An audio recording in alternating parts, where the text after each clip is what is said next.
The girl who left a note on my car. Every morning at 8 a.m., Daniel parked his car in the same downtown parking lot in Boston.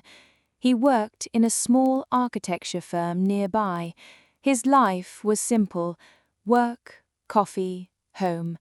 Until one Monday morning, he noticed something unusual. A small pink note was stuck beneath his windshield wiper. It said, "You looked sad yesterday. I hope today is better. Heart." Daniel looked around. Hundreds of people were walking past him, but nobody seemed to be watching. He smiled. For the first time in weeks, his morning felt different. The next morning, there was another note: "Don't forget to smile today." The day after that, "Someone somewhere is hoping you have a beautiful day." Daniel began looking forward to the notes. He started wondering who was leaving them.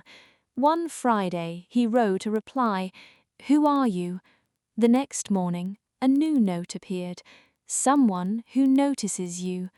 Daniel laughed. He had never met this person, yet somehow he was already thinking about her. For several weeks, the mysterious notes continued. Daniel began writing little replies. They created a secret conversation without ever meeting.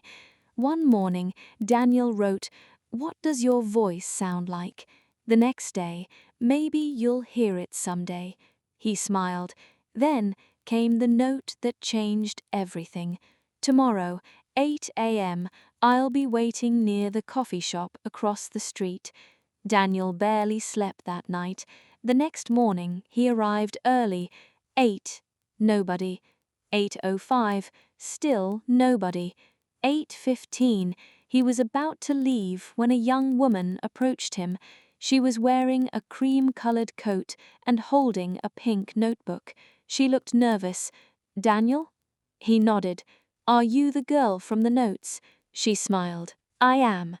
Her name was Emma, and she was even more beautiful than he had imagined. They went for coffee, then lunch, then a walk through the city. Hours passed like minutes.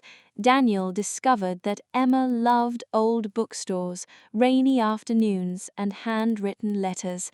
Emma discovered that Daniel secretly played piano and hated crowded parties. Before they said goodbye, Emma asked, "Do you believe two strangers can become important to each other?" Daniel looked into her eyes. "I think we already did." She smiled. Their relationship grew slowly. No rushing, no pretending, just two people learning everything about each other.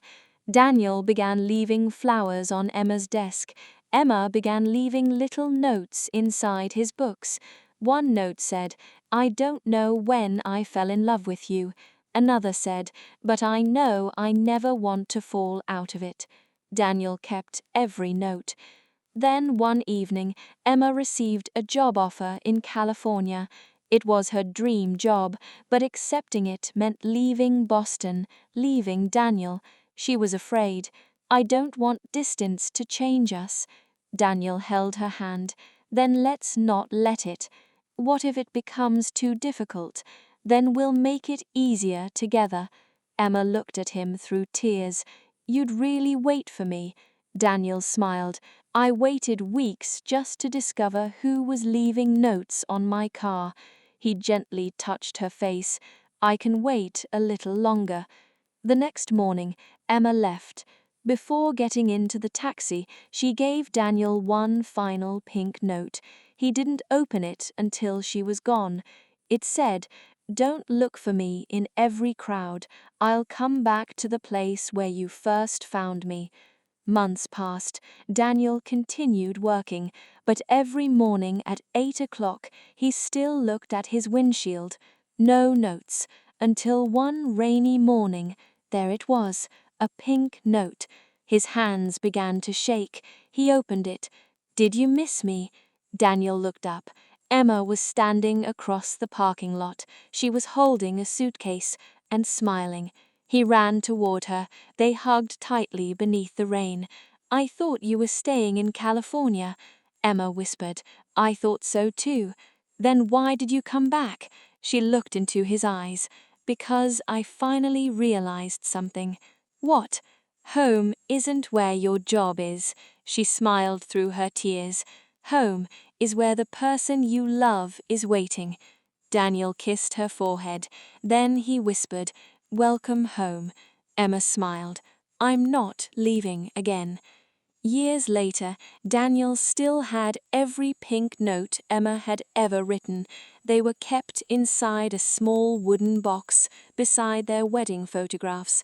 And on their anniversary, Daniel always asked the same question: "Why did you leave that first note on my car?" Emma would smile and answer, "Because you looked lonely." "And now," she would take his hand, "now you never have to be lonely again."